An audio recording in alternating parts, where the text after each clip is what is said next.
90s kids எல்லாரோட favourite movie காதல் அப்படிங்கிற ஒரு படம். அந்த படம் பிடிக்காதவங்க யாருமே வந்து இருக்க முடியாது. அந்த டயத்துல அந்த படம் ஒரு பெரிய தாக்கத்த ஏற்படுத்துச்சு அப்படிங்கிறது தான் நிதர்சனமான உண்மை. டைரக்டர் பாலாஜி சக்திவேல் அந்த படத்த டைரக்ட் பண்ணியிருப்பாரு. ரொம்ப தத்ரூவமா வந்து இருக்கும். அது ஒரு உண்மை கதைய வந்து மையமா வந்து வச்சு எடுக்கப்பட்ட கதை தான். அதுல எந்த விதமான மாற்றமும் வந்து இல்ல. கடைசியா அந்த பரத் ஞஞஞன்னு வந்து தலையில அடிச்சுட்டு வந்து போகும்போது பார்க்கக்கூடிய நமக்கே ரொம்ப ஃபீலிங்ஸாக வந்திருக்கும். அதுக்கப்புறம் சந்தியா இப்போ நீங்கள் பார்த்தீங்க அப்படின்னா ஜீ தமிழில் மனசெல்லாம்னு வந்து ஒரு சீரியல் வந்துச்சு. அந்த சீரியலில் கெஸ்ட் ரோல்லாம் வந்து பண்ணியிருந்தாங்க. அந்த காதல் சந்தியா தான் எல்லாருக்கும் பிடிச்சிருந்தது. இப்போ இருக்கக்கூடிய சந்தியா யாருக்கும் வந்து பிடிக்கல. பரத்தை ரொம்ப ரசித்தாங்க. அதுக்கப்புறம் நல்லா வர வேண்டிய மனுஷன் திடீர்னு சினிமாவில் இருந்து காணாமல் போயிட்டார். அந்த படத்தில் காதல் சந்தியாவுக்கு ஸ்கூல் படிக்கும்போது ஃப்ரெண்டு கதாபாத்திரத்தில் ஒரு கேரக்டர் வந்து வருவாங்க. அந்த கேரக்டரு ரொம்ப எமோஷ்னலாக சில விஷயங்கள்லாம் வந்து பேசியிருந்தாங்க. அந்த கேரக்டரோட பேர் வந்து உண்மையான பேர் வந்து சரண்யா. அவங்க பேராண்மை படத்துலையும் அவங்க வந்து நடிச்சிருப்பாங்க. தமிழ் சினிமாவில் ஒரு சில படங்கள் நடிகர்களுக்கு வெற்றியை மட்டும் கொடுக்கறதில்ல, அது அவங்களுடைய அடையாளமாக வந்து மாறிடும். அப்படித்தான் காதல் திரைப்படத்தில் சரண்யாவுக்கு அமைஞ்சிருக்கு அப்படின்னே சொல்லலாம். பள்ளி மாணவியான சரண்யா காதல் படத்தில் சந்தியாவுக்கு ஃப்ரெண்டாக நடிச்சிருப்பாங்க. சமீபத்தில் தான் அவங்க ஒரு பேட்டி ஒன்று கொடுத்துருந்தாங்க. அதில் தன்னோட நிஜ வாழ்க்கையில் தாம் பட்ட வலி வேதனைகள் குறித்து அவங்க பேசியிருந்தாங்க. நான் செத்துட்டேங்க, எப்போவோ நான் வந்து செத்துட்டேன், ஒரு டெட் பாடி மாதிரி தான் வந்து இப்போதைக்கு வந்து இருக்கிறேன், சும்மா பேருக்கு வந்து வாழ்ந்துக்கிட்டு இருக்கேன், அதே மாதிரி நான் செத்தா கூட என்னை பார்க்க யாரும் வந்து வரமாட்டாங்கன்னு ரொம்ப விரக்தியாவெல்லாம் வந்து எமோஷ்னலாக பேசியிருந்தாங்க.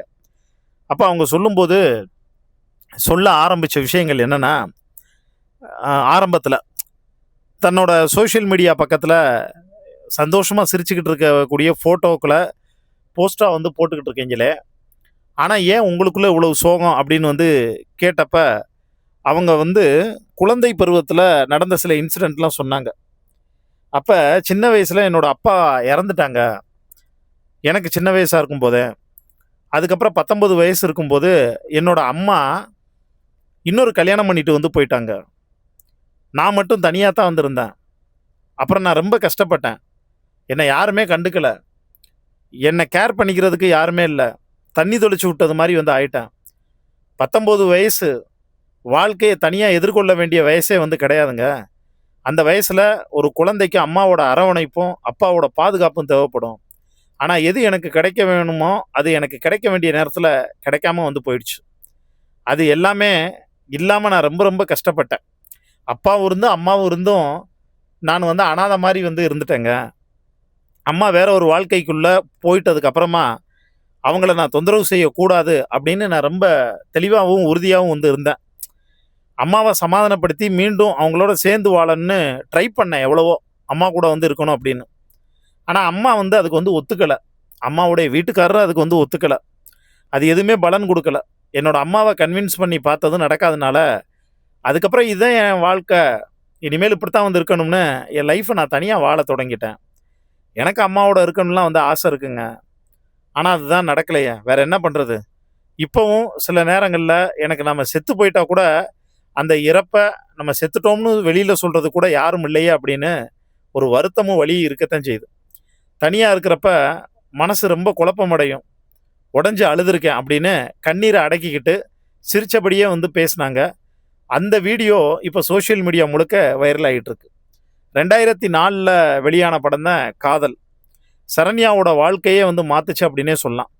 பாலாஜி சக்திவேல் இயக்கத்தில் உருவான அந்த திரைப்படத்தில் பரத் ஜோடியா சங்கீதா ஐஸ்வர்யாங்கிற கதாபாத்திரத்தில் நடித்து ரசிகர்களோட மனதில் வந்து இப்பயும் இருக்காங்க. சந்தியாவுக்கு ஃப்ரெண்டாக சரண்யா நடிச்சிருப்பாங்க. அதுக்கப்புறமா பல படங்களில் நடிச்சிருந்தாலும் காதல் தான் அவங்களுக்கு வந்து ஒரு தனி அடையாளத்தை வந்து கொடுத்தது, அடையாளமாக மாறுச்சு. திரைப்படங்களில் பிரபலமான நடிகையாக இருந்தாலும் தனிப்பட்ட வாழ்க்கையில் சந்தித்த போராட்டங்கள் அவங்கள துரத்திக்கிட்டு தான் வந்திருக்கு. ஒரு கட்டத்தில் திருமண வாழ்க்கையிலையும் சிக்கல்கள் ஏற்பட்டிருக்கு அவங்களுக்கு. இப்போதைக்கு இருக்கக்கூடிய சூழ்நிலையில் கல்யாணம் பண்ணி ஒருத்தரோட சந்தோஷமாக வாழணுங்கிற ஆசை எனக்கு இருக்குது. ஆனால் அதை விட ரொம்ப பயமும் வந்து இருக்குது.